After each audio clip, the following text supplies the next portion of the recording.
ప్రకటన గ్రంథము 2వ అధ్యాయములో నుంచి కొన్ని విషయాలు మనం పరిశీలన జ్ఞాపం చేసుకుందాం. ప్రకటన గ్రంథము 2వ అధ్యాయము 4వ వచనాన్ని ఒకసారి మనం చూద్దాం. ప్రకటన గ్రంథము 2వ అధ్యాయము 4వ వచనం. అయినను మొదట నీకుండిన ప్రేమను నీవు వదలితువని నేను నీ మీద తప్పు ఒకటి మోపవలసి ఉన్నది. ఇక్కడ మనం చూసినట్లయితే ప్రకటన గ్రంథాన్ని మనం స్టడీ చేస్తున్నాం. ప్రకటన గ్రంథాన్ని మనం స్టడీ చేస్తున్నప్పుడు నేను చాలాసార్లు చెప్తుంటాను, ప్రకటన గ్రంథము బైబిల్ గ్రంథంలో చివరి గ్రంథం. దీన్ని ప్రకటన అంటారు, కానీ దీన్ని మనం చూడాలంటే మన యొక్క ఆ భాషలో, మన బైబిల్ లాంగ్వేజ్లో దీన్ని ఏమంటారంటే ప్రత్యక్షీకరణ అంటారు. ఏమంటారు? ప్రత్యక్షీకరణ అంటే దేవుడు ప్రత్యక్షమై అక్కడ ఉన్నటువంటి తన శిష్యుడైన యోహానుకు జరగబోయే విషయాలు ప్రత్యక్షపరిచిన విధానం అంతా కూడా ఈ బుక్లో వ్రాయబడుతుంది కనుక దీన్ని ప్రత్యక్షీకరణ అన్నారు, ప్రకటన అన్నారు. అంటే ప్రకటన అంటే వార్నింగ్, ఒక హెచ్చరిక, ఒక ప్రకటన మనం చూస్తే ఒక అడ్వర్టైజ్మెంట్. అలాగే దేవుడు జరగబోయే విషయాలను కూడా తెలియచేయడానికి తన భక్తుని ద్వారా, తన సేవకుడైన యోహాను ద్వారా కొన్ని విషయాలు ఇక్కడ ఈ గ్రంథం ద్వారా రాయించినట్లుగా మనం చూడగలుగుతాం. ఈ ప్రకటన గ్రంథాన్ని మనం స్టడీ చేయాలంటే, ప్రకటన గ్రంథం అర్థం అవ్వాలంటే ప్రకటన గ్రంథం ముందున్నటువంటి 65 పుస్తకాలు కూడా మనకి తెలియాలి. ఈ ప్రకటన గ్రంథం మనకు అర్థం కావాలంటే ప్రకటన గ్రంథంతో పాటు కొన్ని గ్రంథాలు మనం చదివితే ప్రకటన గ్రంథం మనకి అర్థమవుతుంటుంది.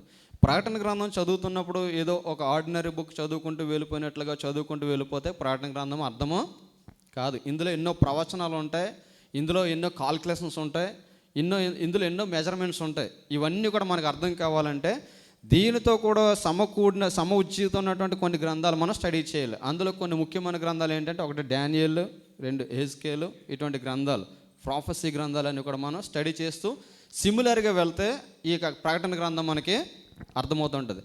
ఈ యొక్క బైబిల్ గ్రంథంలో మనం చూసినట్లయితే ఆది కాండంలో మనం చూస్తే, ఆది కాండంలో దేవుడు ఆకాశమును భూమిని సృజించెను అని చెప్పేసి సృష్టిని గురించినటువంటి విషయాలు మనం చూడగలుగుతాం. అంటే ఆది కాండంలో దేవుడు కలగజేసిన ప్రతి విషయాన్ని మనం చూడగలుగుతాం. కానీ ప్రకటన గ్రంథంలో మనం చూస్తే ఆది కాండంలోనేమో దేవుడు ఆకాశమును భూమిని కలగజేసను, సూర్యుని చంద్రుని కలగజేసను అని ఉంటుంది. కానీ ప్రకటన గ్రంథం వచ్చేసరికి అక్కడ సూర్యుడు లేడు, చంద్రుడు లేడు, ఆకాశము ఆయన ఎదుట ఒక తెరవలే మరి తొలగిపోయాను అన్నట్టుగా ఉంటుంది. అంటే మొదటేమో ఆది కాండంలో మనం చూస్తాం ఆకాశం భూమి ఉండడం మనం చూస్తాం. ప్రకటన గ్రంథంలోనేమో ఆకాశం ఉండదు, భూమి ఉండదు. ఆది కాండంలో సూర్యుడు, చంద్రుడు, నక్షత్రాలన్నీ కూడా ఉన్నట్లుగా చూస్తాం. ప్రకటన గ్రంథంలో అదేమీ ఉండదు. ఆది కాండంలో దేవుడు మానవ సృష్టిని అంతా కూడా కలగజేసినట్లుగా మనం చూస్తాం. ప్రకటన గ్రంథంలో మానవ సృష్టి ఉండదు, ఈ భూమి కూడా ఉండదు. ఒకటే పర్మనెంట్. ఆ పర్మనెంట్ ప్లేస్ ఏంటంటే పరలోకం. ఆ పరలోకానికి వెళ్ళాలంటే మనం ఏం చేయాలి, ఎట్టి రీతిగా జీవించాలి, ఈ పరలోక సంబంధమైనటువంటి సూచనలన్నీ కూడా ఎలా ఉంటాయనేది ప్రకటన గ్రంథంలో తెలియచేయబడుతుంది. ఈ తెలియచేయబడుతున్నప్పుడు ఒక క్రైస్తవ సంఘానికి, ఒక క్రైస్తవ సమూహానికి దేవుడు యోహాను ద్వారా కొన్ని హెచ్చరికలు జారీ చేసినట్లుగా మనం చూస్తాం.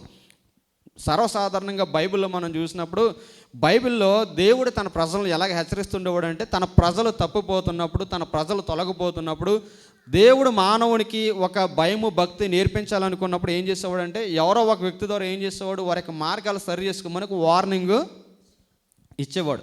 దేవుడు వార్నింగ్ లేకుండా ఏది కూడా చేసేవాడు కాదు. బైబిల్ మరి డైలీ అధ్యయనం చేసేవారికి తెలుస్తుంటుంది. ఆది కాండంలో సృష్టి అంతా కూడా చెడిపోయింది. సృష్టి అంతా కూడా చెడిపోయినప్పుడు దేవుడు అనుకున్నాడు, నేను ఈ సృష్టిని చేసి మానవుడిని కలగజేసి భూమి మీద చాలా తప్పు చేశాను. 6వ అధ్యాయంలో మనం చూస్తాం, ఈ భూమి మీద నరులను చేసినందుకు నేను సంతాపం అంటే ఏంటి? చాలాసార్లు తల్లిదండ్రులు మనం చూస్తాం, ఒకసారి తప్పు చేస్తే ఓకే, 2 సార్లు తప్పు చేస్తే ఓకే, ఇంకా ఆ కంటిన్యూస్గా వాడు తప్పులు చేస్తూ గొడవలు చేస్తుండే అనుకోండి, చాలా తల్లిదండ్రులు ఏమంటారు, అసలు ఈయన ఎందుకు కన్నానో, నాకు ఇటు చచ్చిపోయినా సరిపోని అంటారు చాలామంది. అంటే సంతాపం అంటే ఏంటి? వీడికి అనవసరంగా నేను జన్మనిచ్చాను. దేవుడు కూడా మానవుల విషయంలో ఏమనుకున్నాడట, ఈయన్ని భూమి మీద మానవుణ్ణి ఎందుకు కలగజేశాను, ఎందుకు అన్నాడంటే వాడి యొక్క తలంపులన్నీ కూడా కేవలము చెడ్డవై ఉన్నవి. ఊహలలోని తలంపులన్నీ కూడా ఎలా ఉన్నాయట, చెడ్డవై ఉన్నందుకు నరులను చేసినందుకు భూమి మీద దేవుడు సంతాపడ్డాడు. అప్పుడు అనుకున్నాడు, సృష్టిని యావత్తు నేను నాశనం చేయాలి. ఎందుకనగా అక్కడ ఒక సృష్టి యొక్క విరుద్ధమైన కార్యాలు జరుగుతున్నాయి. అంటే దేవుడు సృష్టిని ఒక విధంగా కలగజేస్తే ఆ సృష్టి విధానాన్ని మానవులు మార్చేశారు. ఈ సృష్టి విధానాన్ని మానవుడు మార్చేసిన విధానాన్ని బట్టి ఇప్పుడు కూడా మనం చూస్తున్నాం, ఇప్పుడు జరుగుతున్నవన్నీ కూడా సృష్టికి విరోధమైన కార్యాలు జరుగుతున్నాయి. దేవుడు కలగజేసిన ప్రాసెస్ ఒకటైతే ఇప్పుడు జరుగుతున్న ప్రాసెస్లన్నీ కూడా దేవునికి విరోధమైన కార్యాలే జరుగుతున్నాయి. దీన్ని బట్టి మనం అర్థం చేసుకోవచ్చు, వెరీ షార్ట్ వెల్ దేవుని యొక్క పనిష్మెంటు భూమి మీదకి వచ్చిన ఆశ్చర్య పడని అవసరం లేదని చెప్పి. ఇప్పుడు యాక్చువల్గా దేవుడు పిల్లల కనడానికి స్త్రీకి ఒక ప్రాధాన్యత అనుగ్రహింపజేశాడు.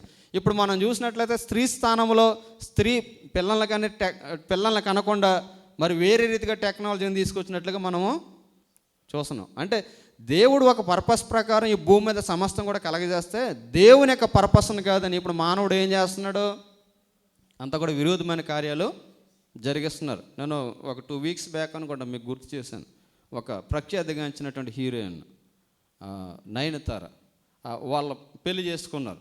పెళ్లి చేసుకున్న తర్వాత ఆమె బ్యూటీనెస్ అంతా కూడా పోకూడదని ఇంచుమించు 1 మూవీకి ఆల్మోస్ట్ ఒక 15 crores ఎంత తీసుకుంటుంది ఆ heroine. One of the toppest heroine అని చెప్పి పేపర్లో రాస్తుంటారు. ఆమె పెళ్లి చేసుకుని పిల్లలకి అన్న తర్వాత పిల్లలకంటే బ్యూటీనెస్ అంతా కూడా చెడిపోద్దని చెప్పేసి ఏం చేశారు, ఒక టెస్ట్ ట్యూబ్ ద్వారా అనగా ప్రకృతి సంబంధమైనటువంటి విధానం ద్వారా వాళ్ళు ఏం చేశారు, పిల్లల్ని. ఇది యాక్చువల్గా మనం చూస్తే దీన్ని ఓవరాల్గా బైబిల్ కూడా ఏం చెప్తుంది, యాక్సెప్ట్ చేయదు. ఎందుకంటే God has been given one system అన్నమాట. ప్రతిదీ కూడా దేవుడు సృష్టిలో ఒక విధానాన్ని సృష్టించాడు, ఒక ఉద్దేశ ప్రకారం చేశాడు. అది అవుట్ ఆఫ్ మ్యాటర్ అనుకోండి. నేను ఎందుకు చెప్తానంటే ఇప్పుడు దేవుడు సృష్టి ఇలా చెడిపోయినా కానీ దేవుడు అనుకున్నాడు సృష్టిని నాశనం చేయాలనుకున్నాడు. He has all the rights. ఒకసారి మీరు జ్ఞాపకం చేసుకోండి, నేను ఒక వస్తువుని చేస్తాను, ఈ వస్తువుని నేను చేస్తానంటే దీని మీద నాకు అన్ని రైట్స్ ఉంటాయి. నేలకేసి కొట్టవచ్చు, నీటిలో పాడేయచ్చు, ఏదైనా చేయొచ్చు. అడగడానికి నువ్వు ఎవరో అన్నాను అనడానికి ఎవడో సరిపడ. నాకు ఇల్లు కట్టుకున్న తర్వాత ఆ ఇల్లు నాకు నచ్చకపోతే నేను పడగొట్టేయగలను, లేదంటే నేను ఏదైనా చేయగలను, అది నా ఇష్టం. ఇది ఎందుకు ఇలా చేస్తున్నాను అడగడానికి ఎవరికే రైట్ లేదు. God has been made all the universe, God has been made human. దేవుడిని మనం చూసినట్లయితే సమస్తము దేవుడు కలగజేస్తాడు. సమస్తం మీద గాడ్కి రైట్ ఉంది, సమస్తం మీద గాడ్కి రైట్ ఉంది. ఈవెన్ గాడ్ ఏం చేసేవాడు తెలుసా, ఒక చాయిస్ ఇద్దామని చెప్పి ఏం చేశాడు, నోవాహుని ఎన్నుకుని నోవాహుతాడు అన్నాడు, నోవాహు నేను భూమి మీద జలప్రలయాన్ని రప్పించబోతున్నాను, ఎవడైతే నీ మాట విని ఇదిగో ఓడ సిద్ధం చే వాళ్ళకు వస్తాడు వాడు రక్షించబడతాడని చెప్తే నోవాహు ఓడ సిద్ధం చేసినప్పుడు నోవాహు ఫ్యామిలీ తప్ప ఎవడో రక్షించబడలేదు. ఎందుకు చెప్తుందంటే దేవుడు ఏదైనా ఒక కార్యం చేయాలనుకున్నప్పుడు ఒక వార్నింగ్ ఇష్యూ చేస్తాడు. ఆ వార్నింగ్ మనం విని మన జీవితాన్ని చక్కదిద్దుకుంటే మన లైఫ్స్ ఎలా ఉంటాయంటే ఆశీర్వాదకరంగా ఫలభరితంగా ఉంటాయి. చెప్పవలే అని అనుకుంటే ఇంక దాన్ని ఎవడో కూడా ఏమీ చేయలేడు. ఇప్పుడు ప్రకటన గ్రంథంలో సేమ్ యోహానుకు దేవుడు ప్రత్యక్షపరిచినటువంటి విధానం ఏంటంటే అంత్యకాలంలో జరగబోయే విషయాల గురించి తెలియజేస్తా అంటున్నాడు. తెలియజేస్తూ అనేక విషయాలు మనం చూస్తాం, కానీ అక్కడ కొన్ని ఎగ్జాంపుల్స్ పెట్టాడు. ఆ యోహాను ఉన్నటువంటి కాలంలోనే చాలా సంఘాలు ఉన్నాయి. చాలా సంఘాలు ఉన్నా కానీ కొన్ని సంఘాలను మాత్రం ఎదురుగా తీసుకొచ్చి ఆ యోహానుకు ఒక ఎగ్జాంపుల్గా చూపిస్తూ ఇదిగో ఇక్కడ ఉన్నటువంటి ఈ యొక్క సంఘాలను, ఈ యొక్క మరి సంఘంలో ఉన్నటువంటి పరిస్థితులను ఎవరైతే వారి జీవితాలకు అన్వయించుకుంటారో ఇదిగో వారి జీవితాలు ఎలా ఉంటాయి అని తెలియచెప్పడానికి కొన్ని ఎగ్జాంపుల్స్గా కొన్ని సంఘాలను అక్కడ ఉదాహరించాడు. ఇంచుమించు 7 సంఘాలు అక్కడ దేవుడు తెలియచేయడని మనం చూస్తాం. అప్పట్లో ప్రపంచవ్యాప్తంగా 7 సంఘాలు ఉన్నాయంటే కాదు, చాలా సంఘాలు ఉన్నాయి, కానీ కొన్ని ఎగ్జాంపుల్స్గా దేవుడు తీసుకొచ్చి యోహానుకు సాదృశ్య రూపంగా తెలియజేశాడు. అందులో మొట్టమొదటి సంఘం గురించి చెప్పాలని నేను ఆశపడుతున్నాను. ప్రకటన గ్రంథం గురించి చెప్పాలంటే ఏదో ఇలా టచ్ చేసి అలా వదిలేస్తే సరిపోదు, ఏదో పైన చెప్పుకుంటూ వెళ్ళిపోతే సరిపోదు. చాలా ఇన్డెప్త్గా తీసుకెళ్ళాలి, ఫాస్ట్ టెన్స్లోకి వెళ్ళాలి, ప్రజెంట్ టెన్స్లో ఉండాలి, దీన్ని మళ్ళీ ఫ్యూచర్లో తీసుకెళ్ళాలి. అంటే 3 ఎరాస్ అన్నమాట. దీన్ని కంపేర్ చేసుకుంటే చెప్తేనే ప్రకటన గ్రంథాన్ని మనం చెప్పగలం. ఇక్కడ ఒక ముక్క అక్కడ ఒక ముక్క చెప్పి ముగించేద్దామంటే అవదు. నేను అసలు చెప్పలేను అలాగా. నేను ఎందుకు చెప్తున్నానంటే ఈ యొక్క ప్రకటన గ్రంథాన్ని చెప్పాలంటే కేవలం దీని మీదే ఫుల్ కాన్సన్ట్రేషన్ చేసి ఇన్డెప్త్గా తీసుకుని వెళ్తేనే చెప్పే నాకు అర్థంగా ఉంటుంది, వినే మీకు అర్థవంతంగా ఉంటుంది. ఇదంతా నేను చెప్పాలని ఆశపడలేదు, కానీ ఒక సంఘం గురించి చెప్పాలని ఆశపడుతున్నాను. ఎందుకంటే సరిగా చెప్తుంటాం, కరోనా టైంలో కూడా మరి దీని గురించి ఇంచుమించు ఆల్మోస్ట్ 2 years మనం దీన్ని మరి వెర్స్ బై వెర్స్ వివరించడానికి దేవుడు కృప చూపించాడు. ఇక్కడ మనం చూసినట్లయితే దేవుడు చెప్పినటువంటి మొదటి సంఘము, ఆ సంఘం పేరు ఏం పేరు అని మనం చూస్తే ఆ సంఘం పేరు ఏం పేరు, ఎఫెసులో ఉన్నటువంటి సంఘము. ఈ సంఘం ఎక్కడుందట, ఈ సంఘం ఎక్కడుంది, ఈ సంఘం ఎక్కడుందండి? 2వ అధ్యాయం 1వ వచనం చదవండి. ఎఫెసులో ఉన్న సంఘమునకు, సంఘపు దూతకు ఇలాగ రాయము. ఈ సంఘం ఉంది. ఎక్కడుంది ఈ సంఘము? ఎఫెసులో ఉంది. మరి ఎక్కడుందంటే దిక్కులు చూస్తారంటే ఈ సంఘం ఎక్కడుంది? క్లియర్గా ఉంది వాక్యంలో. ఈ సంఘం ఎక్కడుందట? ఎఫెసులో ఉన్న సంఘపు దూతకి ఇలాగ రాయము. అంటే ప్రతి సంఘానికి ఒక దూత ఉంటుంది. ప్రతి సంఘానికి ఏముంటుంది? ఒక దూత ఉంటుంది. ఇప్పుడు ఇక్కడ మనకున్న సంఘానికి మనకు తెలియకపోవచ్చు, కానీ ఎవరు ఉంటారు దీన్ని రిపోర్ట్ చేయడానికి? ఒక దూత ఉంటుంది. తిమోతి ఎలా వాక్యం చెప్తున్నాడు, వాక్యాన్ని ఎలా వింటున్నారు, వాక్యాన్ని ఎలాగో రిసీవ్ చేసుకుంటున్నారు, సంఘాలు ఎటువంటి కార్యక్రమాలు జరుగుతున్నాయి, ఎలా జరుగుతున్నాయని ఎవరు రిజిస్టర్ చేసుకుంటారు? ఒక దూత రిజిస్టర్ చేసుకుని ఇవంతా కూడా లిస్ట్ అంతా కూడా ఎవరు తీసుకెళ్తుంది? ఇప్పుడు ఈ దూత రాంగ్ ఇన్ఫర్మేషన్ ఇచ్చింది అనుకోండి, ఫస్ట్ గాడ్ ఎవరిని అడుగుతాడు? దూతను అడుగుతాడు. అందుకే అంటున్నాడు ఎఫెసులో ఉన్న సంఘపు దూతకు ఇలా ఎగరాము. సంఘాన్ని మరి చూస్తున్నటువంటి ఆ యొక్క దేవదూతకు ఇలాగ రాయమని చెప్పి అక్కడ కొన్ని విషయాలు చెప్తున్నాడు. అక్కడ దేవుని యొక్క ఔన్నత్యాన్ని చెప్తూ కొన్ని విషయాలు తెలియజేస్తూ అక్కడ మనం చూస్తే 7 నక్షత్రములు తన కుడి చేత పట్టుకొని 7 దీపస్తంభం మధ్య సంచరించి వాడు చెప్పు సంగతులు ఏవనగా, నీ క్రియలను, నీ కష్టమును, నీ సహనమును నేను ఎరుగుదును. ఇక్కడ మనం చూస్తే దేవుడు తానుగా ఇంట్రడ్యూస్ చేసుకోవడం మనం చూస్తాం. ప్రతి సంఘాన్ని గురించి దేవుడు తెలియజేసినప్పుడు అసలు దేవుడు ఎవరు, ఆయన ఔన్నత్యాన్ని ఒక్కొక్క రకంగా తెలియచేయడాన్ని మనం చూస్తాం. అక్కడ చూస్తుంటే దేవుడు తను ఎలా పరిచయం చేసుకుంటున్నాడో, 7 నక్షత్రములను చేత కలిగిన వాడును, దీపస్తంభముల మధ్య సంచరించేవాడును, చెప్పు సంగతులు, ఆయన గురించి ఆయన పరిచయం చేసుకుంటూ చెప్తూ అంటున్నాడు. ఇక్కడ సంఘం గురించి చెప్తున్నాడు. సంఘం యొక్క కలిగి ఉన్న లక్షణాన్ని ఆయన చెప్తున్నాడు. ఈ సంఘం కలిగి ఉన్న లక్షణం ఏంటంట? నీ క్రియలు, నీ కష్టము, నీ సహనము నేను ఎరుగుదును. ఈ సంఘానికి ఉన్నటువంటి బెస్ట్ క్వాలిటీ ఏంటట? సంఘానికి ఉన్నటువంటి క్వాలిటీ చెప్తున్నాడు. నీ క్రియలు నాకు తెలుసు, నువ్వెంత కష్టపడుతున్నావో నాకు తెలుసు, నీ సహనము నాకు తెలుసు, నీవు దుష్టులను సహింపలేనివనియు, అపోస్తులు కాకే తాము అపోస్తులమని చెప్పుకుని వారిని పరీక్షించి వారు అబద్ధికులని నువ్వు కనుగొంటువనియు, నీవు సహనము కలిగి నా నిమిత్తము భారము భరించి అలలేదనియు నేను ఎరుగుదును. నీ దగ్గర ఉన్న క్వాలిటీస్ అన్నీ కూడా చాలా బెస్ట్ క్వాలిటీస్. ఎన్ని క్వాలిటీస్ ఉన్నాయి చూడండి. ఏమున్నాయట?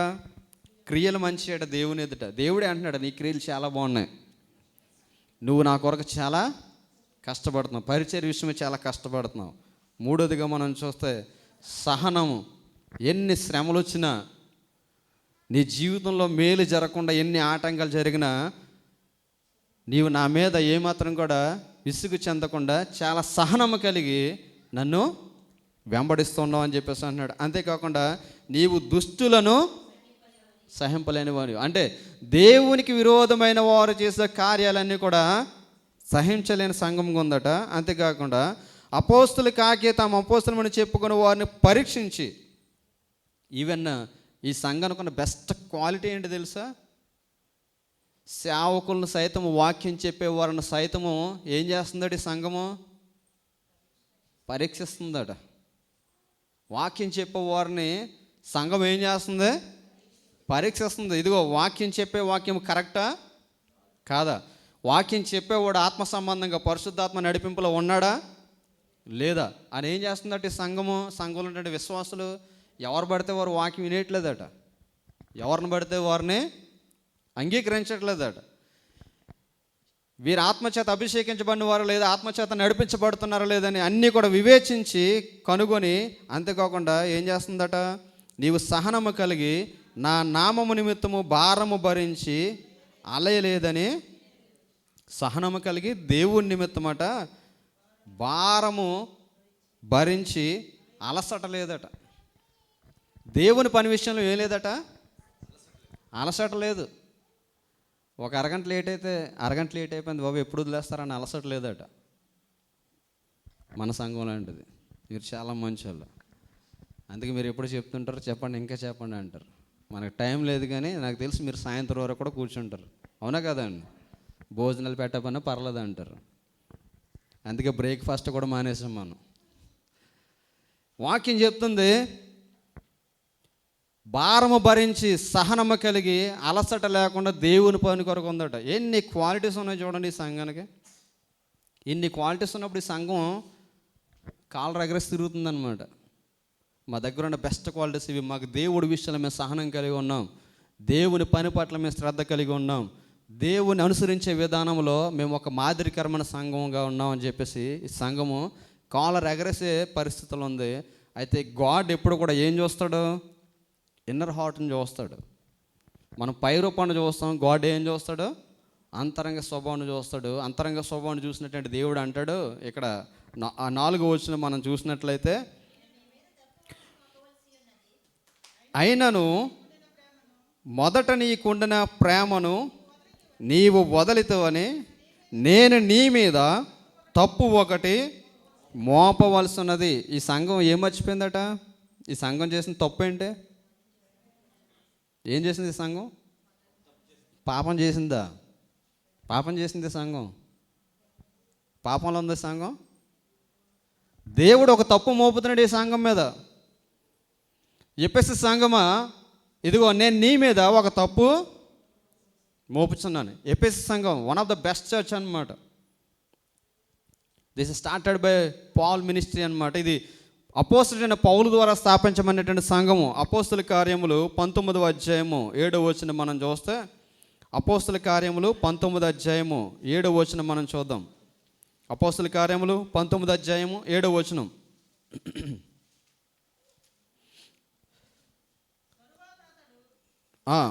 చూడండి, అంతకు ముందు నుంచి 19 నుంచి 5వ వచనం, 19వ అధ్యాయం 5వ వచనం చదువుదాం. వారు ఆ మాటలు విని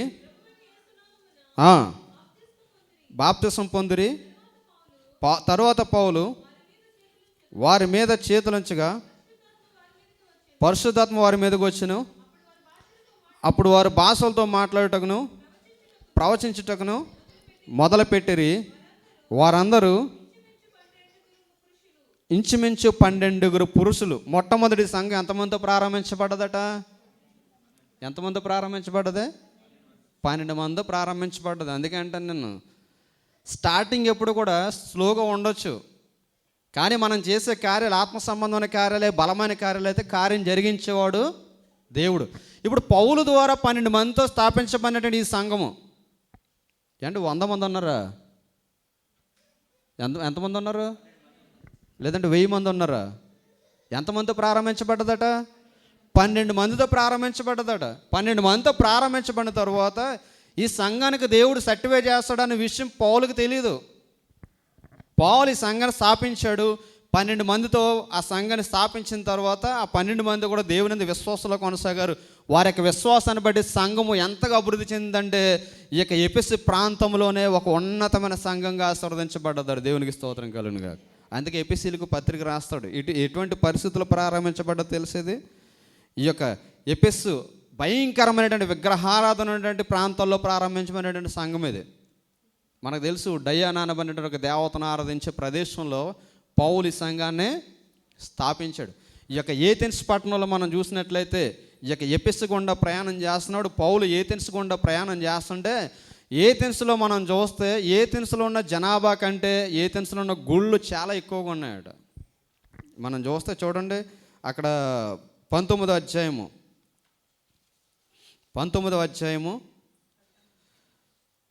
కాదండి, అపోస్తల కార్యములు 19వ అధ్యాయము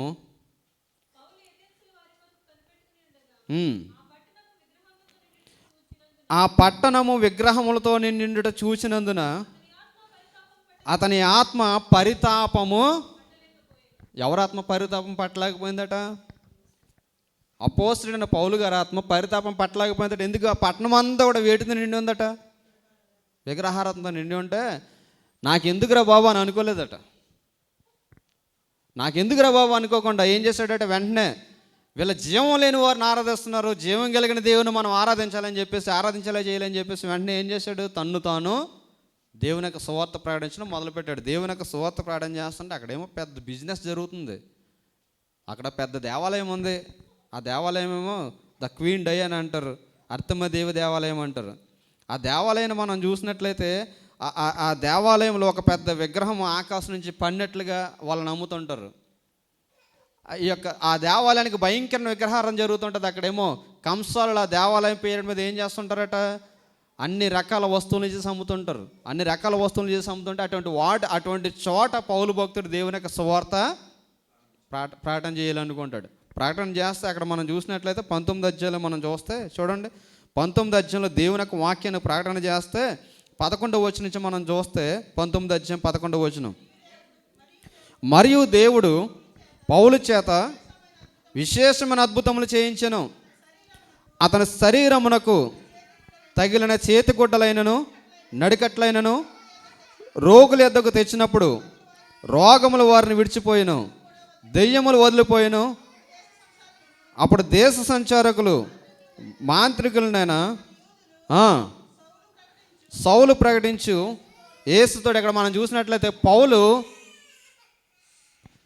ఇక్కడ పరిశీలన చేస్తున్నప్పుడు 19వ అధ్యాయంలో పౌలు భక్తుడు దేవుని యొక్క సువార్త ఎఫెసీ పట్టణంలో దేవుని యొక్క సువార్త చేస్తున్నప్పుడు ఎఫెసీ పట్టణంలో 12 మంది ద్వారా సంఘం ప్రారంభించబడిన తర్వాత ఈ 12 మందితో కూడా దేవుడు పౌలు ద్వారా అద్భుతాలు ఆశ్చర్యకార్యాలు చేస్తుంటానట. సూచక్రియలు మహత్కార్యాలు దేవుడు చేయించడం మొదలుపెట్టాడట. చూడండి, ఎప్పుడైనా సరే ఎక్కడైతే దేవునికి విరోధమైన కార్యాలు ఉంటాయో, దేవునికి విరోధమైన కార్యాలు ఉన్న చోట దేవుని కొరకు బలముగా నిలబడితే దేవునికి విరోధమైన వారు ఎదుట దేవుడు నిన్ను బట్టి బలమైన కార్యాలు జరిగిస్తాడు. దేవునికి స్తోత్రం కలుగునుగా. అన్ని కలిసి ఉన్న చోట కాదు చేయడం, ప్రతికూలతలు ఉన్న చోట ఏం చేయాలి, మనం దేవుణ్ణి స్తుతించాలి. ఒక 4 వీక్స్ బ్యాక్ మన దగ్గరకు వచ్చాడు ధర్మాన ఒక సహోదరుడు. ఒకసారి హోల్డ్ చేశాను.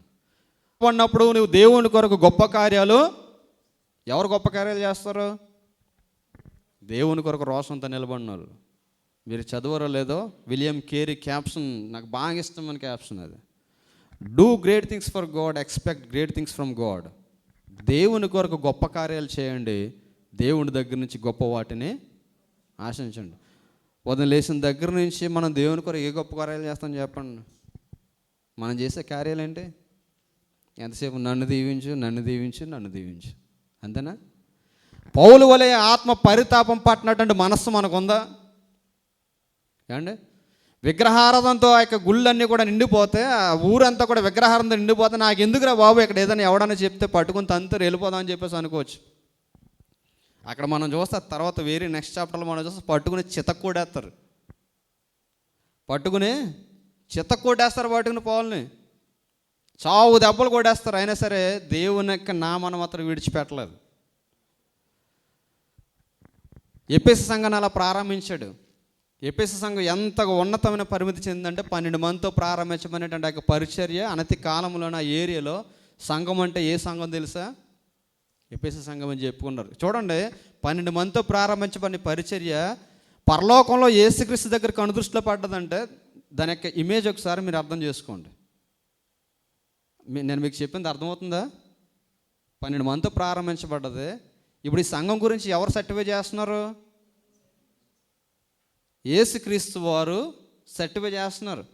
అంటే 12 మందితో ప్రారంభించమనేటువంటి ఇక పరిచర్య, 12 మందితో ప్రారంభించమని యొక్క సంఘ పరిచర్య ఎంతగా విస్తరించిందంటే ఆత్మీయంగా ఎంతగానో వారు అభివృద్ధి చెందారు. అందుకే మీరు ఎపిసి రాసినటువంటి పత్రిక మనం చూస్తే, ఎపిసిలో మనం చూస్తే ఆత్మ గురించి ఎక్కువ చెప్తాడు. ఎందుకంటే సంఘంలో ఉన్నది అన్నీ కూడా ఆత్మ సంబంధమైన కార్యాలు, ఆత్మ సంబంధమైన విషయాలకు వెళ్ళినటువంటి సంఘం ఇది. జీవం కలిగిన సంఘం ఉంది. అందుకే ఈ యొక్క సంఘం యొక్క కనుదృష్టి ఎక్కడికి వెళ్ళింది తెలుసా? పరలోకంలో దేవుని ఎదుట 7 దీపస్తంభాల మధ్య సంచరించే యేసుక్రీస్తు వారు చూస్తున్నప్పుడు ఈ సంఘం చాలా బాగా కనిపించిందట. ఎవరికి? యేసుక్రీస్తు వారికి. ఎవరైనా ఎవరికి సజెషన్ చేయాలనుకుంటారు? మాట వినేవాడికి సజెస్ట్ చేయాలనుకుంటారు. చాలామంది చెప్పేది ఒకటి చేసేది ఒకటి చేస్తారు. ఒకసారి చెప్తాం, 2 సార్లు చెప్తాం, 3సారి వాడికి చెప్పాలన్న ఆలోచన మనకు ఉండదు. ఇది ఇలా నడిస్తే మంచి మార్గం అని ఒకసారి చెప్తా, 2 సార్లు చెప్తా, 3సారి ఏమనిపిస్తుంది మనకు? వాడికి చెప్పినా అనవసరం అనిపిస్తుంది. ఇప్పుడు ఈ సంఘం గురించి చూసినప్పుడు ఈ సంఘం గురించి ఎవరు సర్టిఫై చేస్తున్నారంటే సంఘాలన్నిటికీ కూడా అధిపతి అయినటువంటి యేసుక్రీస్తు వారి సంఘ యొక్క పరిస్థితిని చూసినప్పుడు అందుకే మొట్టమొదటి క్వాలిటీస్ అని కూడా చెప్తున్నాడు. ఈ సంఘం ఏం క్వాలిటీస్ కలిగి ఉంది?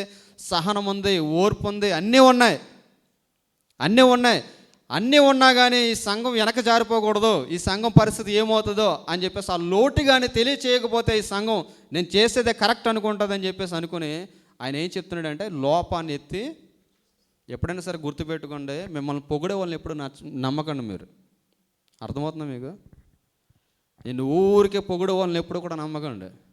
తిట్టే వాళ్ళని మాత్రం వాళ్ళని ఖాతరు చేయండి. ఎందుకంటే సంథింగ్ వాడు నీలో నుండి ఏదో ఎక్స్పెక్ట్ చేస్తున్నాడు. ఎక్స్పెక్ట్ చేసే వాళ్ళే నీ లోపాలను ఎత్తి చూపిస్తారు. నువ్వు ఎలా పోయినా పర్లేదు అనుకున్న వాళ్ళు ఏం చేస్తారో తెలుసా? నీ వెనకాల పొగుడుతూనే ఉంటారు, తెగ పొగుడుతారు. నువ్వు బాగుపడాలనుకున్నవాడు ఎప్పుడు కూడా నేను ఏం చేస్తుంటాడు? గద్దిస్తుంటాడు. మేలు చేయ స్నేహితుడట గాయాలు చేస్తాడట. మేలు చేసేవాడు ఏం చేస్తాడు? గాయాలు చేస్తాడు. పగలేనివాడు ఏం చేస్తాడు? పగ కలిగిన వాడు ఏం చేస్తాడట? లెక్కలేని ముద్దులు పెడతాడట. ఇంకేక పట్టుకుని ముద్దులు పెట్టేస్తుంటాడు. ఇంక కొంతమందిని మనం చూస్తాం, పట్టుకుని తెగ ముద్దులు పెట్టేస్తారు. ఇక్కడ ఏమన్నా యాక్షన్ ఉంటుందంటే యాక్షను ఉండదు. మేలు కోరే స్నేహితుడు ఎప్పుడు కూడా ఏం చేస్తాడట? గాయాలు చేస్తాడట. ఏంట్రా నువ్వు ప్రవర్తించే ప్రవర్తన, మీ మార్గాలు సరి చేసుకోండి, మీ క్రియలు సరి చేసుకోండి అని చెప్పి ఏం చేస్తుంటాడట? ఎప్పుడు కూడా హెచ్చరిస్తుంటాడు. ఇప్పుడు ఈ యొక్క హెచ్చరికలు, ఇదిగో ఈ ప్రవర్తన సరి చేసుకోండి అని చెప్తుంటే ఇది ఇలా ఖాళీగా ఉంటాయి సీట్లన్నీ కూడా. కనిపిస్తుంది కదా, చాలా సీట్లు ఎలా ఉంటాయి. రెగ్యులర్ క్యాండిడేట్స్ కూడా నేను అదే చెప్పాను, మొన్న ఫ్రైడే చెప్పాను కదా, ఎవరెవరు ఎందుకు రావట్లేదో ఎందుకు అన్నీ నాకు తెలుసు. అన్నీ నాకు తెలుసు. నువ్వు ఎవడి మీద కోపం ఇస్తావు? ఎవడి మీద కోపం ఇస్తావు? సంఘం మీద కోపం ఇచ్చి వేరే సంఘానికి వెళ్ళు. అక్కడ కూడా నీ ప్రవర్తన మార్చుకోకపోతే, అక్కడ కూడా మన యొక్క విధానం మార్చుకోకపోతే, ఇక భక్తి చేసే భక్తి దేనికి? అంటే సంఘాలు మారితే బుద్ధి వస్తుందా? సంఘాలు మారితే ప్రవర్తన మారుతుందా? ఇక్కడ సెన్స్ అన్నది ఉంటే 2007 నుంచి కలిసి ఉన్నాం మేము. ఒకే చోట ఉన్నాం, ఒకే చోట నిలబడ్డాం. గొంతులు వెళ్ళేది అటు ఇటు. నన్ను అప్పట్లో చాలామంది నా పాటలు పాడడం చూసి, నా వాక్యం చదవడం చూసి చాలామంది చాలా రకాలుగా అన్నారు, నువ్వు మాతోటి వస్తావా అని. ఎక్కడ స్టాండ్ అయ్యామో అక్కడే నిలబడ్డాం. ఎందుకు? ఒక కట్టుబాటు, ఒక కమిట్మెంట్ అన్నది భక్తి జీవితంలో మనకి అవసరం. ఒక ప్రఖ్యాతిగాంచిన ఒక వ్యక్తి అన్నాడు అనమాట, I want to speak with, if you want to come to me, I want to speak with you అన్నాడు. I don't mind. నేను లెక్క చేయలేదు అప్పుడు. ఒక 10 సంవత్సరాల క్రితం మాట చెప్తున్నాను నేను. దేవుడు నాకు ఇచ్చిన టాలెంట్ దేవుడి కొరకు వాడుకోవాలి, కానీ ఇది నా సెల్ఫ్ సాటిస్ఫాక్షన్ కోసమో, లేదంటే నా సెల్ఫ్ డబ్బా కోసమో, లేదంటే మనీ కోసమో యూజ్ చేయకూడదు అనుకున్నది నా కాన్సెప్ట్. నేను దానికోసమే నిలబడతాను. అందుకే ఏదైనా సరే ముక్కుసూటిగానే చెప్తాను, ముక్కుసూటిగానే మాట్లాడతాను. నేను అదే చెప్తాను మీకు, మన ఫ్యామిలీ అయినా ఒకటే, నా వైఫ్ అయినా ఒకటే. ఇప్పుడు సౌజన్య అందరికి అన్ని రకాలుగా సమకూరుస్తుంది. మిస్టేక్ చేస్తుందంటే అందరిలో ఫస్ట్ ఆమెనే తడుతాను. ఎందుకు తెలుసా? నాకు ఆమె కూడా ఎక్కువ కాదని మీకు తెలియచేయడానికి. అలాగని చెప్పి ఆమె అంటే ఇష్టం లేదని కాదు, అంటే చాలా ఇష్టం నాకు.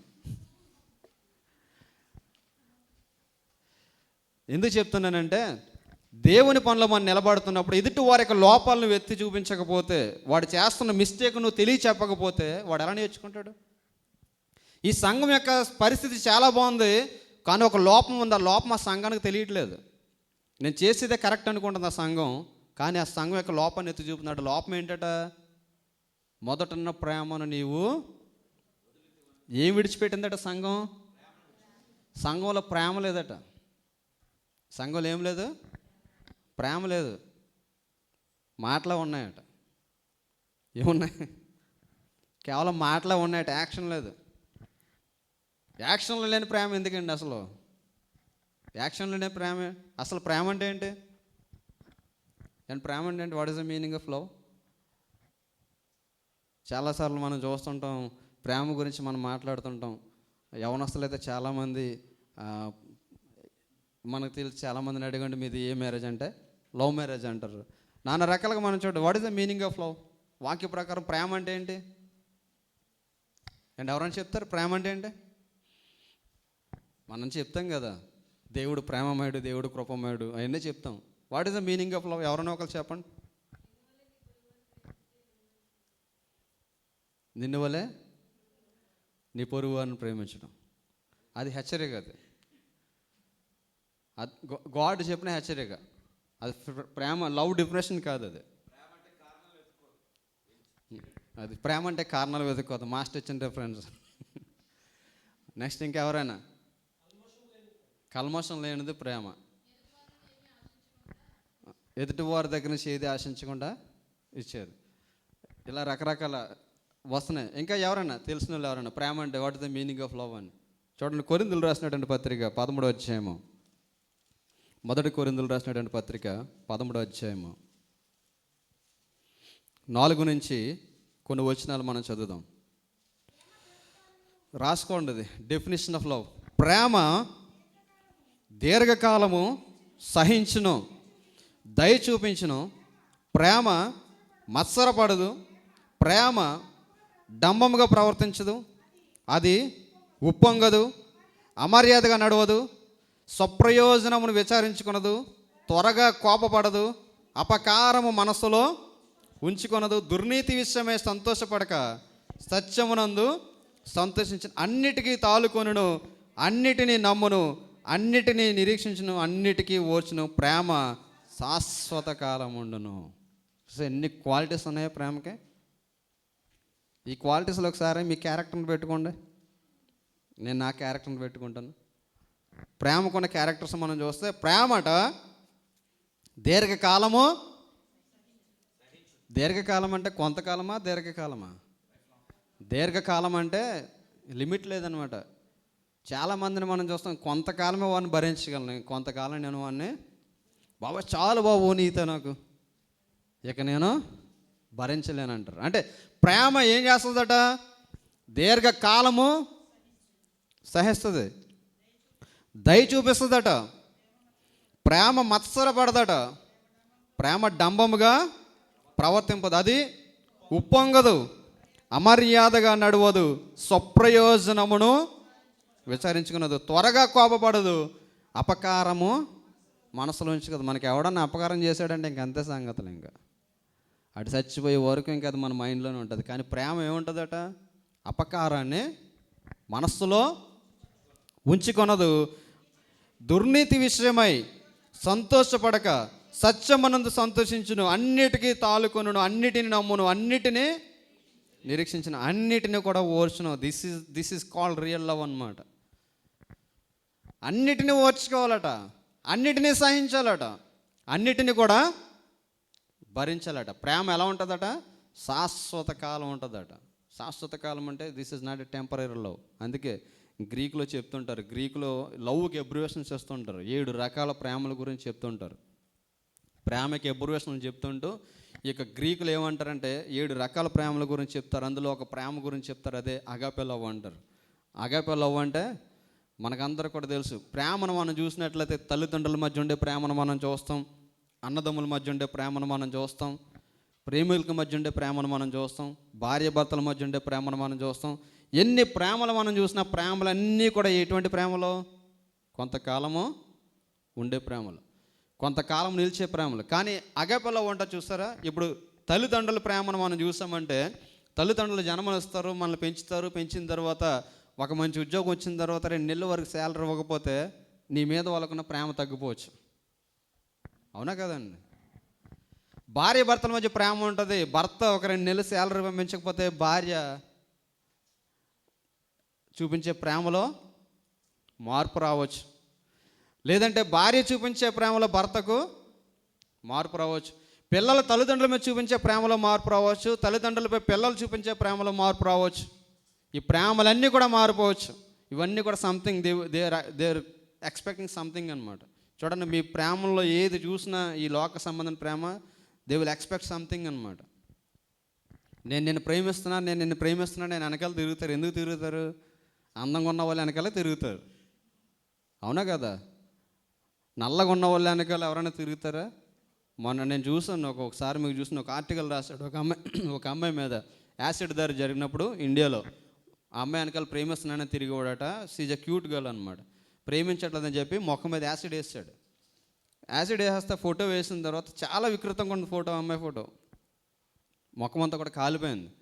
ఆ తర్వాత ఎవడో ఒక ఉన్నతమైన ఉద్యోగం చేసే అబ్బాయి మంచి మనసుతో వచ్చి ఇటువంటి వారిని ఎవరన్నా చేసుకుంటారని చెప్పేసి ఒక ట్రస్ట్ వారి యొక్క టేక్ కేర్ తీసుకుంటూ అడుగుతున్నప్పుడు అందులో ఒక అబ్బాయి మంచి ఎంప్లాయ్ అనమాట, చాలా ఉన్నతమైన స్థానం కలిగిన వాడు. అతను ఏం చేశాడు? నేను ఆ అమ్మాయిని చేసుకుంటానని ఆ అమ్మాయిని చేసుకున్నాడు. అబ్బాయి చాలా బాగున్నాడు, అమ్మాయి చూస్తేనేమో ముఖం అంతా కాలిపోయి ఒక అయ్యి కూడా సగం బయటకు వచ్చేసినట్టు ఉందన్నమాట. ఈ అయ్యి బయటకు వచ్చేసింది. నిజంగా నైట్ టైం పిల్లలు చూస్తే భయపడతారు ఆ అమ్మాయిని, అలా ఉంది ఆ పిక్చర్లో. ఆ అమ్మాయిని చేసుకున్నాడు. వాళ్ళిద్దరికి ఒక పాప పుట్టింది. ఆ పాప ఫోటో వేశారనమాట. ఈ పాప ఎవరో తెలుసా అని చెప్పేసి వాళ్ళ మమ్మీ ఫోటో వేశారు. నిజంగా అటువంటి అమ్మాయిని ఎవడన్నా ప్రేమిస్తాడంటే వెనకాల పడేవాడు ఎవడన్నా ఉంటాడా? అటువంటి అమ్మాయిని ప్రేమించారనుకోండి, మీరే ఒప్పుకుంటారా మీ పిల్లల్ని? రే అందమైన కోడలు తెచ్చుకోవాలనుకున్నాను, ఇటువంటి దాన్ని ప్రేమించావు నువ్వు అంటారంటరా? నీకోసం మేము ఎన్ని కళ్ళగన్నాం, నువ్వు ఇటువంటి దాన్ని. చాలామందిని మనం చూస్తే ఇటువంటి స్టేట్మెంట్లు వేస్తారు. నువ్వు ఎవరిని తెచ్చుకున్నా వద్దనబోతుండ్రా. ఇదిగో ఇది తెచ్చుకున్నావు చూడు. అంటే ఎవరిని తెచ్చుకున్నా ఒప్పుకునేటప్పుడు ఈ వీళ్ళని ఒప్పుకుంటే ఏమైంది? అదొక ఏంటంటే ఒక రీజన్ అంతే. ఇప్పుడు ఆ ప్రేమించిన తర్వాత మనం చూస్తే ఎవరైనా సరే, మనం చూస్తున్న చాలా హత్యలు జరుగుతున్నాయి. ఎందుకు మొన్న సౌజన్య చెప్తున్న న్యూస్లో ఎవడో అమ్మాయికి వెళ్ళి రెంచిచ్చిన కూడా చంపేశాడు ఎక్కడో, ఎంపీలోనే ఎక్కడో, ఎందుకంటే ప్రేమించట్లేదని. అంటే ఆ ప్రేమ అంటే దాని అర్థం, ప్రేమ ఏం చేస్తుందట? ప్రేమ మత్సరపడదట, ప్రేమ అమర్యాదగా నడవదట, ప్రేమ డంబము చూపుదట, ప్రేమ ఏం చేస్తుందట? అన్నిటికీ కూడా సహిస్తుందట. నేను మీకు చెప్పినట్టు గుర్తు, ఒకసారి మేము డిగ్రీ చదువుతున్న రోజుల్లో అమ్మాయి మా డిగ్రీ క్లాస్మేట్, మా క్లాస్మేట్ వైట్గా చాలా క్యూట్గా ఉండేది. ఆ అమ్మాయిని 7th క్లాస్ నుంచి ఇష్టపడేవాడు కుర్రాడు. అంటే వాడు నా క్లాస్మేట్ కాదు, బయట నుంచి వచ్చేవాడు అనమాట. మేము ట్యూషన్కి వెళ్తుండేవాళ్ళం, కామర్స్ ట్యూషన్కి వెళ్తుంటే ఆ ట్యూషన్కి వచ్చేవాడు. నిజంగా ఎంత క్రేజ్ అంటే అమ్మాయి అంటే, ఆ అమ్మాయి చూసేది కాదు, ఆ అమ్మాయి అస్సలు పట్టించుకునేది కాదు. వాడు మాత్రం అమ్మాయి వచ్చేటానికి అక్కడ ఉండేవాడు. ఆ అమ్మాయి నడుచుకుంటూ వెళ్తున్నప్పుడు ఆ అమ్మాయి వచ్చింది లేదని ఎలా గుర్తుపట్టేవాడు తెలుసా? జస్ట్ చూసేవాడు. చూసిన తర్వాత మేము ఆ వాడితో టటకరమాడి, వాడితో కూడా చదువుకున్న వాళ్ళు రాలేదు అన్నవారు అనుకో, ఆ దుమ్ములోకి ఇలా చెప్పులు ఇలా చూసుకునే చెప్పు ఫుట్ ఆ యొక్క సింబల్ పడితే ఆ ఫుట్ సింబల్ చూసి ఒక అమ్మాయి వచ్చింది అనేవాడు. ఆ అమ్మాయి వాడు వైపు చూస్తే చూడకపోతే ఏం చేసేవాడు తెలుసా? మీరు చెప్తే నమ్మరు, ఆ రోడ్డు మీద పడి ఆ దుమ్ము అమ్మాయి నడిచిన చెప్పు కాలు ముద్ర పడతారు చూసారా, దానికి ముద్ద ఎట్టుకునేవాడు. అమ్మాయి అసలు చూసేది కాదు. అలాగని వీడికి ఫీల్ అయ్యేవాడు కాదు, వీడికి ఫీల్ అయ్యేవాడు అంతే. ఏంటి, నేను అమ్మాయినే ఇష్టపడుతున్నాను. అంటే నేను ఎందుకు చెప్తున్నానంటే, అంటే మనం చేసే ప్రతి దాంట్లో కూడా నేను అదే చెప్తున్నాను. తల్లిదండ్రులైనా సరే సంథింగ్ ఎక్స్పెక్ట్ చేయొచ్చు, భార్య సంథింగ్ ఎక్స్పెక్ట్ చేయొచ్చు, భర్త సంథింగ్ ఎక్స్పెక్ట్ చేయొచ్చు. చూడండి, భర్తలు మీరు పరిశీలన చేయండి. ఒకవేళ మీ ఇంటి దగ్గర ఉన్నప్పుడు మీ భర్తను పట్టించుకోకుండా మీ తమ్ముడినో మీ అక్కనో మీరు పట్టించుకున్నారంటే 2 రోజులు వస్తాడు, 3 రోజులు అంటాడు, మీతో చెప్పకుండా సైలెంట్గా సర్దుకుని వెళ్ళిపోతాడు. ఎందుకు? నాకంటే మీ అమ్మాలు నీకు ఎక్కువేరండి. మీరు కూడా సేమ్ అంతే. మీ కొండమ్మ అనే సక్కకు కానీ చెల్లుకు కానీ ఏదైనా నెక్లెస్ ఏదైనా కొన్నాడు అనుకోండి, ఇంకా అక్కడ ఒక వాతావరణం ఉంటుంది, భయంకరమైన వాతావరణం, దానికంటే నరకమే బెటర్ అన్నంత వాతావరణం ఉంటుంది చాలామంది గృహాల్లో. ఎవరు ఏది చేసినా సంథింగ్ ఏదో ఎక్స్పెక్ట్ చేస్తారు.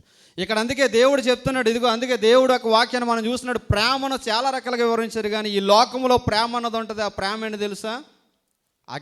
అగాపే ప్రేమ అంటే నీ నుండి ఏది కూడా ఎక్స్పెక్ట్ చేయలేవు, శాశ్వతమైన కాలంతో ప్రేమించే ప్రేమ.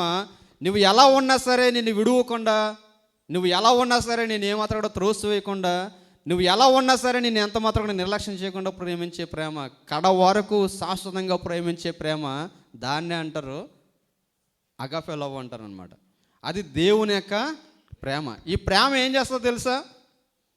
ఈ ప్రేమ ఏన్ని ఆశించదట? ప్రతి ఇయర్ గిఫ్ట్ ఇస్తారని ఆశించదట, లేదంటే నాకు ఏదన్నా తీసుకుని వస్తారని ఆశించదట, లేదంటే నా కొరకు ఏదైనా చేస్తారని ఆశించదట. తిట్టుకుంటున్నారు కదా, నన్ను నిర్లక్ష్యం చేస్తున్నారు కదా, వాళ్ళతో నాకేంటి, మాట్లాడితే నాకేంటి, లేదంటే నాకేంటి అని చెప్పేసి అనుకోదట. ఏం చేస్తుందట ఈ ప్రేమ? అగాపే ప్రేమ అంటే ఏంటి? అగాపే ప్రేమ ఉన్న వాళ్ళు ఎప్పుడు కూడా ఎలా ఉంటారు? ఎప్పుడు కూడా ఈ క్యారెక్టర్స్ కలిగిన వారు ఉంటారు. ఎంత కోపగించుకున్నా, ఎదుటివారు ఎంత కోపగించుకున్నా మనం ఏం చేస్తుంటాం? మనం తగ్గిపోతూ ఉంటాం. అది దేవుడిచ్చిన ప్రేమ. ఎదుటివాడు కోపడుతున్నప్పుడు నువ్వు కూడా తగ్గకుండా, నువ్వు కూడా కోపగించి వెళ్ళిపోతున్నావు అంటే నీలో ఏమి లేనట్టు? ఈ యొక్క అగాపే ప్రేమ లేనట్టు. ఈ యొక్క సంఘాన్ని దేవుడు చూసినట్లయితే సంఘము ఎన్నో బెస్ట్ క్వాలిటీస్ కలిగి ఉన్నాయి. ఈ సంఘములో దేవునికి ఏం కనిపించలేదట? ప్రేమ కనిపించలేదు. అది ఏ ప్రేమ? దేవుని యొక్క ప్రేమ వారిలో కనిపించట్లేదు. అందరూ ప్రైజ్ లాడ్ అనుకుంటున్నారట, కానీ ఆ యొక్క హార్ట్స్ మాత్రం కలట్లేదట. ఇక్కడ బయట ప్రైజ్ లాడ్ అనుకుంటున్నారట, అయ్యో బాబాయ్ ఇదేనా ఈడేనా అనుకుంటున్నారట బయటికి వెళ్ళి. అది వీళ్ళకి తెలియకపోవచ్చు, అది నాకు తెలియకపోవచ్చు, కానీ అందరిని కూడా ఎవరు చూస్తున్నారు? అందరూ అదే పరిస్థితులు ఉన్నారు. చూడండి, అక్కడ మనం చూస్తే ఎపిసోల్ రాసినటువంటి పత్రిక 1వ అధ్యాయము, ఎపిసోల్ రాసినటువంటి పత్రిక 1వ అధ్యాయము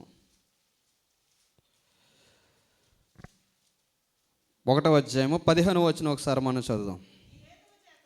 ఈ హేతువు చేత ప్రభువు అయిన యేసునందలి విశ్వాసమును గూర్చి పరిశుద్ధులందరి ఎడల మీరు చూపుచున్న విశ్వాసమును గూర్చి నేను వినినప్పటి నుండి, ఇక్కడ మనం చూసినట్లయితే పౌలు కూడా చెప్తున్నాడు. ఇక్కడ ఏమంటున్నాడు? ఈ హేతువు చేత ప్రభువు అయిన యేసునందలి మీ విశ్వాసమును గూర్చి పరిశుద్ధులందరి ఎదుట మీరు చూపుచున్న విశ్వాసమును గూర్చి.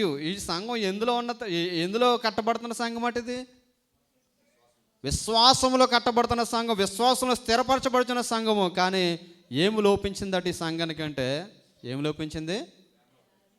ప్రేమ లోపించింది. అంటే ఇక్కడ మనంతా కూడా అందరితో మాట్లాడుకుంటున్నారు కదా, నిజమేనా? అందరితో మాట్లాడుకుంటున్నారు. ఎక్కడ ఎవరికి కక్షలు, కల్మోసాలు, క్రోధాలు ఏమీ లేవు కదా, నిజమే కదా. ఏమీ లేకపోతే దేవుడు మనందరితో క్లియర్గా చెప్తాడు, నీ మీద ఒక తప్పు ఒకటే మోపాల్సి ఉంది. ఒకవేళ మీకు తెలియకుండా మీకు విరోధంగా ఎవరేదైనా చెప్పినా క్షమించండి, అంతే. ఏం చేయాలి? మనం క్షమించాలి. మనం క్షమించే మనసును మనం కలిగి ఉండాలి. క్షమించే మనసును మనం కలిగి ఉన్నప్పుడు మన దేవుని ప్రేమను కలిగి ఉన్నవారుగా మనం ఉంటాం. వాడితో నేను మాట్లాడేది ఏంటి, వీళ్ళతో నేను మాట్లాడేది ఏంటంటే అది సహోదర ప్రేమ, దేవుని యొక్క ప్రేమ కలిగినట్లుగా ఉండం. మాకు మా మామయ్యలకి చిన్న ఇష్యూ అయింది. అయితే అదేమో చాలా పెద్దదై కూర్చున్న తర్వాత నేను ప్రార్థన చేస్తున్నాను, కానీ నాకు ఒక పెయిన్గా ఉండిపోయింది అది లోపల. అది ఏ టైప్ అంటే, నాది తప్పు అని చెప్పిన వాళ్ళు వినే రకాలు కాదు. ఒకవేళ ఎలా వాళ్ళు రెస్పాండ్ అవుతారని చెప్పేసి నేను చాలా భయపడేవాడిని. అయితే నాకు అది ఇంకా మనసులో తొలి చేస్తుంటే ఒక ఛాన్స్ వచ్చింది. అదేంటంటే హౌస్ ఓపెనింగ్కి చెప్తున్నప్పుడు అందరితో పాటు వెళ్ళి చెప్పాలని చెప్పేసి నేను వెళ్ళిన తర్వాత నేను వెళ్తానంటే మా పెద్దోళ్ళు, అంటే కొంచెం మా బావగారి ఏజ్లో ఉన్న వాళ్ళంతా కూడా నువ్వు వెళ్ళడం ఏంటి, అంత అవసరం లేదు అయ్యి అని చెప్పేసి అన్నారు. అయినా సరే నేను వెళ్ళిన తర్వాత వాళ్ళంతా కూడా ఎలా ఉన్నారంటే, నేనంటే ఎవరో తెలియనట్టు ఉన్నారు. అంటే అక్కడ అయినా సరే ఏం చేస్తాం, తప్పదు, మనం తగ్గిపోవాలి. వెళ్ళిన తర్వాత మా మాయని పిలిచాను, మాయ మరి ఇలా హౌస్ ఓపెనింగ్ అంటే నేను రానురా అన్నాడు. అంటే కొంచెంసేపు కూర్చున్న తర్వాత మాట్లాడిన తర్వాత ఇంకా అసలు మాట వింటలేదు. ఇంకా మాట అనకపోతే శుభ్రంగా నా మైండ్లో ఏంటంటే, మా అమ్మలు అయినప్పుడు నన్ను టేక్ కేర్ తీసుకున్నవారు. ఏదేమైనా మా మామయ్య అంటే నాకు చాలా ఇష్టం, వాళ్ళకి ఎలాగైనా మనం ఎక్స్ప్రెస్ చేయాలి, ఓకే అని చెప్పేసి వెళ్ళిన తర్వాత మిస్టేక్ నా వైపు నుంచి కూడా జరిగి ఉండొచ్చు అని చెప్పేసి వెళ్ళి మా మామయ్యలో కూర్చుని ఒరే బాబు, చిన్నప్పటి నుంచి నువ్వే నన్ను పెంచావు, మా అమ్మ నాన్న లేకపోతే అన్నీ నువ్వే చూసుకున్నావు, ఇదిగో నీ కాలు పట్టుకుంటున్నాను, క్షమించి రారా బాబు అని చెప్పేసి హగ్గు చేసుకుంటా. వెంటనే ఐస్ అయిపోయాడు. వెంటనే అరే మీ తమ్ముడికి అన్నం పెట్టు అన్నాడు. వెంటనే నేను అప్పుడు అన్నం తిని వెళ్ళాను. మళ్ళీ తిన్నంటే కావాలని మళ్ళీ తిన్నంటున్నాడు అని చెప్పేసి మరలా వెళ్ళి మళ్ళీ అన్నం తిని మరలా వచ్చాను. ఇలా వెళ్తుంటే మా తమ్ముడు కూడా అన్నాడు, అన్న అంత అవసరం లేదేమో అన్నాడు. మా బావగారు అన్నారు, ఎందుకే నీకు ఈ బాధలని అని చెప్పేసి అన్నాడు. ఏదేమైనా సరే నేను ఎక్కడ కూడా తగ్గలేదు, కాంప్రమైజ్ అవ్వలేదు. ఈరోజు ఈ యొక్క ఫ్యామిలీ అంతా ఈ చేసిన ఒక చిన్న ఇన్సిడెంట్ని బట్టి ఇంతకు ముందు ఉన్నవన్నీ కూడా అన్నీ కూడా తొలగిపోయి అందరూ కూడా మరలా రీయూనైట్ అయ్యారు. ఎందుకంటే మనం తగ్గడాన్ని బట్టి. అంటే మన ప్రేమ ఏంటంటే అది నిజంగా దేవుని యొక్క గుణం మనలో ఉంటే, ఎదుటివాడు మనకు హాని చేసిన వాడిని మనము ఇలాగ దూషించాలి, వాడిని మనం తిట్టాలి అన్న ఆలోచన మనకే రాదు. మీ అందరూ కూడా చెప్పాను ఒకసారి, ఈ యొక్క చర్చ్లో ఎలా ఉండేవాడిని అంటే క్రిస్మస్ వచ్చిందంటే ముందు మన మైక్ సెట్ వినిపించాలి, ఇలా చేయాలి అలా చేయాలని ఉంటున్నప్పుడు ఒకసారి ఏమైందంటే ఒక చెట్టు కొమ్మ అడ్డు వచ్చింది. మైక్ సెట్ బయటికి వినప్పుడు చెట్టు కొమ్మ అడ్డు వస్తే నేను చెట్టు ఎక్కి మన సంఘ విశ్వాసరాలే కదని చెప్పేసి చెట్టు కొమ్మ కొట్టేశాను. చెట్టు కొమ్మ కొట్టేస్తే ఆ తర్వాత ఆవిడ సెకండ్ వెర్షన్ చూశాను నేను. అప్పటి వరకునేమో చాలా మంచిగా ఉండేవారు, చెట్టు కొమ్మ కొట్టేసరికి సెకండ్ వెర్షన్ అనమాట. నా ఎదురుకుండా పెట్టుకుని నన్ను తిడుతున్నట్టు కాదు, ఎరా చెట్టు నీది అనుకున్నావా, నీ బాబు పెంచాడు అనుకున్నావా అని నా వెంక చూడలేదు. అజ్జి బాబు ఇదేంటారా బాబు అనవసరంగా ఎంత మిస్టేక్ చేశానని చెప్పేసి అనుకున్న తర్వాత కొన్ని రోజులు అయిన తర్వాత నేను ప్రేయర్ చేసుకోవడానికి చర్చికి వెళ్తుంటే పాప మా పెద్దవాడు ఏం చేస్తుందంటే ఒక 25 కేజీల మూట నెత్తిమీద పెట్టుకుని వెళ్తుంది. నెత్తిమీద పెట్టుకుని వెళ్తుంటే ఇంచుమించు ఇక్కడ నుంచి బస్ స్టాప్ వరకు నడిచి వెళ్ళాలి ఆవిడ. నేను ఏం చేశానంటే ఆవిడ మూట నేను తీసుకుని నా భుజం మీద ఎత్తుకుని తీసుకుని వెళ్ళి ఇంటి దగ్గర పెట్టాను. ఇంటి దగ్గర పెట్టిన తర్వాత బాబు అక్కడ కూర్చోబాబు అని చెప్పి ఇంట్లోకి వెళ్ళి ఇంత గ్లాసు మజ్జిగ తీసుకొచ్చి నా చేతిలో పెట్టి నా గడ్డం పట్టుకుని నన్ను దయతో క్షమించు బాబు, ఆ రోజు నేను చాలా అనేసాను అని చెప్పేసి ఎప్పటికీ కూడా మీరు చెప్తాను మరి నేను వెళ్ళానంటే ఆవిడ నన్ను పట్టుకుని ముద్దు పెట్టుకుంటుంది. ఎందుకు అంటే ఆ రోజు ఆవిడ నేను చూన్నట్టు వెళ్ళిపోయి ఉంటే నాకు బయటోడికి సంబంధము ఉండేది కాదు. క్రీస్తు ప్రేమ అంటే ఏంటంటే మన ఎదుటి వారి నుంచి మనం ఏదైతే ఎక్స్పెక్ట్ చేస్తున్నామో దాన్ని మనం చేయడం. దేవునికి స్తోత్రం కలుగునుగా. ఎంతసేపు తీసుకోవడమే కాదు, ఇచ్చే మనస్సు మనము. ఇది మిస్ అయిందండి సంఘం. క్రీస్తు ప్రేమ సంఘం మిస్ అయింది. అన్నీ చేస్తున్నారు కానీ ఏం మిస్ అయింది? సంఘము ప్రేమ మిస్ అయింది. ఆ ప్రేమ ఏంటంటే క్రీస్తు ప్రేమ మిస్ అయింది. క్రీస్తు ప్రేమ అంటే ఏంటంటే ఎదుటి వారికి అపకారం కల్పించినటువంటి ప్రేమ, ఎదుటివారి పట్ల మత్సరపడినటువంటి ప్రేమ, ఎదుటివారి పట్ల ఎంత మాత్రం అన్యాయం చేయనటువంటి ప్రేమ, ఎదుటివారిని సహించే ప్రేమ, ఎదుటివారిని ఎంత మాత్రం కించపరచలేనటువంటి ప్రేమ. ఇది మిస్ అయింది ఈ సంఘం. అందుకే గాడ్ అంటున్నాడు, ఇదిగో ఇది నువ్వు సరి చేసుకుంటే ఏమంటున్నాడు చూడండి. ప్రకటన గ్రంథంలోనికి వెళ్తే 2వ అధ్యాయం 4వ వచనం మనం చూస్తే, అయినను మొదట నీకుండిన ప్రేమను నీ వదులుతావని నీ మీద తప్పు ఒకటి. ఎన్ని తప్పులు చేసింది ఈ సంఘం అంటే ఒకే ఒక తప్పు. ఆ తప్పు ఏంటంటే ప్రేమను విడిచిపెట్టింది.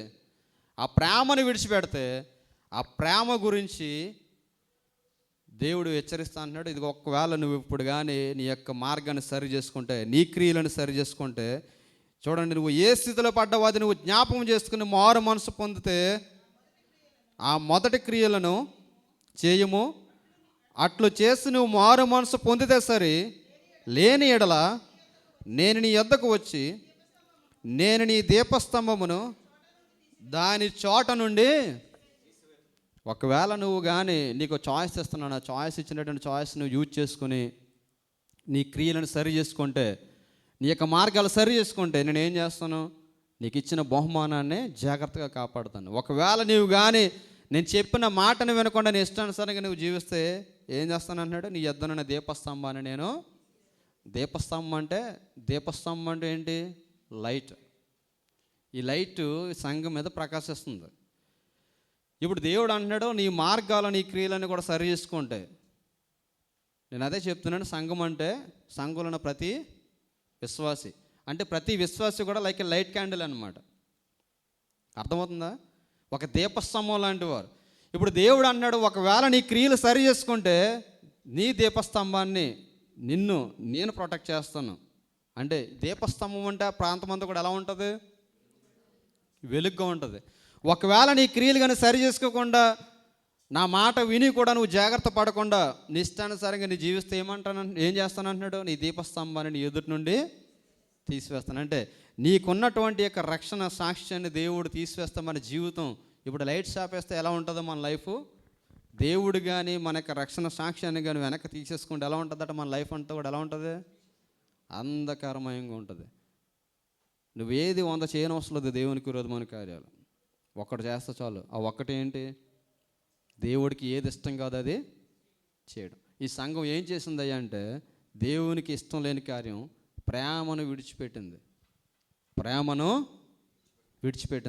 ఈ ప్రేమను విడిచిపెట్టిన విధానాన్ని బట్టి దేవుడు అన్నాడు సంఘం మీద ఒక తప్పు మోపుతున్నాడు. తప్పు మోపు అంటున్నాడు, ఇదిగో ఈ క్రియలను సరి చేసుకో, నువ్వు ఈ యొక్క మార్గాలను నువ్వు సరి చేసుకో, ఈ త్రోవలు నువ్వు సరి చేసుకో, ఈ మార్గాలు నువ్వు సరి చేసుకుంటే, ఈ త్రోవలు నువ్వు సరి చేసుకుంటే నీ యొక్క మార్గాలు నువ్వు చక్కగా అనేక మందికి ఆశీర్వాదకరంగా ఉంటావు. కాబట్టి ఈ యొక్క ఉదయకాల సమయంలో వాక్యం ఏంటంటే నీవు నేను ఈ సంఘం ఎదుట ఈ సంఘాన్ని ఒక హెచ్చరిక చూపిస్తున్నాడు. ఒకవేళ మనల్ని కూడా దేవుడు ఒక హెచ్చరిక, ఒకవేళ ఈ సంఘం గురించి యేసుక్రీస్తు వారు ఇలాగ ఎగ్జాంపుల్గా చూపిస్తారన్న విషయం ఎవరికి తెలీదు? పౌలు భక్తుడికి తెలిసి ఉండకపోవచ్చు. 12 మందితో ప్రారంభించమని పరిచర్య ఏమాత్రము చిన్నదని అనుకోవచ్చు, కానీ ఆత్మ సంబంధమైన కార్యం ద్వారా సంఘము ఎంతగానో ఎంతగా అభివృద్ధి చెందిందంటే దేవుని చేత సర్టిఫై చేయబడే యొక్క స్థాయికి సంఘము చేరింది. ఈ ఉదయకాల సమయంలో 10 మంది ఉన్నామా 15 మంది ఉన్నామా అన్నది ముఖ్యం కాదు. మనం చేసే భక్తి ప్యూర్ అయితే, మనం చేసే భక్తి ఎవరు చూస్తారో? దేవుడు చూస్తాడు. మనం చేసే భక్తి ఎక్కడికి వెళ్ళాలంటే దేవుని దగ్గరికి వెళ్ళాలి. దేవుని యొక్క కనుదృష్టిలో ఉండాలి. దేవుని యొక్క కనుదృష్టిలో సంఘం కొంటే ఆ సంఘంలో ఉన్న లోపాలను దేవుడు ఎత్తి చూపిస్తాడు. అందుకే ఎవరైతే దేవుని మాట వింటారో ఆ సంఘాన్ని తీసుకొచ్చి దేవుడు ఎగ్జాంపుల్గా చెప్పాడు. ఇప్పుడు అందుకే మీరు మాట వింటారు, మీరు వాక్యం వింటారు కనుక మీకు చెప్తున్నాను, అవునా కదండి? మీరు వాక్యం వెళ్ళని స్వభావం కలిగిన వారు ఉన్నారనుకోండి, మీకు వాక్యం చెప్పాలనిపిస్తుందా? చెప్పాలనిపించదు. ఎవరైతే మాట వింటారో వాళ్ళకే చెప్పాలనిపిస్తుంది. సంఘం మాట వినే సంఘంగా ఉంది కాబట్టి ఈ సంఘానికి యేసుక్రీస్తు వారు హెచ్చరిక జారీ చేస్తుంది. నీ క్రియలను సరి చేసుకో, నీ త్రోవలు సరి చేసుకో, నీకున్న లోపాన్ని నువ్వు సరి చేసుకో అని చెప్పేసి ఆ లోపాన్ని ఎత్తి చూపిస్తున్నప్పుడు మరి సంఘము సరి చేసుకున్న సంఘము ఉంటే అక్కడ దేవుడు అంటున్నాడు, చూడండి అన్ని విషయాల్లో కూడా నేను నీకు ఆశీర్వాదకరాన్ని ఇస్తాను. అంతేకాకుండా చూడండి నీ దీపస్తంభమును దాని చోట నుండి తీసివేస్తాను. అక్కడ మనం చూసినట్లయితే 7వ వచనం మనం చూస్తా అంటున్నాడు, చెవి గలవాడు వినుగాక, ఆత్మ సంఘములతో చెప్పుచున్న మాట వినుగాక, జయించు వానికి దేవుని పరదేశంలో ఉన్న జీవవృక్షములు ఏమిస్తాడట? ఎక్కడ జీవవృక్షాలు అటివి? పరదేశంలో ఉన్నటువంటి జీవవృక్ష ఫలములు భుజింపనిస్తును. పరదేశంలో అంటే జీవవృక్ష ఫలాలు మనం తినాలంటే మనలో ఏముండాలి? దేవుని ప్రేమ ఉండాలి. ఆ దేవుని ప్రేమ అన్న ఒక్క డాట్ నీలో ఉంటే ఎంత ఘోర పాపినైనా సరే క్షమించే మనసు నీకు ఉంటుంది. చూడండి, అందుకే ఇటువంటి మనస్సు మనం కలిగి ఉన్నప్పుడు ఎవరు ఎలా ఉన్నారని మనం అందరితో కూడా సమానంగా ప్రేమించే మనసును మనం కలిగి ఉంటాం. సిలువలో వేలాడబడినటువంటి దొంగను సైతం ఎందుకు క్షమించగలిగాడు ఆయన అంటే, వాళ్ళిద్దరూ దూషిస్తున్నారు, వాళ్ళిద్దరూ హేళన చేస్తున్నారు, కానీ ఎందుకు క్షమించగలిగాడంటే ఆయనలో డంబం చూపినటువంటి ప్రేమ, మత్సరపడినటువంటి ప్రేమ, ఇవన్నీ లక్షణాలు కూడా ఆయనలో ఉన్నాయి. ఈవెన్ మనల్ని కూడా ఆయన ఎందుకు క్షమిస్తున్నాడు, మనల్ని కూడా ఎందుకు ప్రేమిస్తున్నాడు అంటే ఆయనలో ఉన్నటువంటి ప్రేమ గుణము అటువంటిది. అండ్ ఆయన నిన్ను నన్ను ప్రేమించడానికి మనలో అంత బెస్ట్ క్వాలిటీస్ ఏమైనా ఉన్నాయా? మన ఎదుటి వరకు మంచులుగా కనబడవచ్చు, మనం ఏంటో మనకి ఎవరికి తెలుస్తుంది? మనకు తెలిసిపోద్ది. మన స్వభావం ఏంటో మనకి, ఎంతమందికి ఎంత అన్యాయం చేసాం, ఎంతమంది విరోధంగా ఎన్ని మాటలు మాట్లాడాం. నేను అదే చెప్తుంటాను, నిజంగా మోకరించి ఒకసారి అలా కళ్ళు మూసుకుంటే అన్నీ వచ్చేస్తాయి మన ముందుకు, మనం ఏం చేస్తున్నాం అన్నది. అది ఎవరికి వస్తాయి? ఎవరైతే పరిశుద్ధాత్మ అనుభవంలో ఉంటారో వారికి వస్తుంది. అందుకే సంఘములతో ఆత్మ చెప్పుచున్నమాట. ఈ సంఘం అంతా కూడా చూడండి, మొట్టమొదటి సంఘం దేనితో నిండి ఉంది చెప్పి నేను ముగిస్తాను. అపోస్తుల కార్యములు 19వ అధ్యాయము 6వ వచనం. అపోస్తుల కార్యములు 19వ అధ్యాయం 6వ వచనం.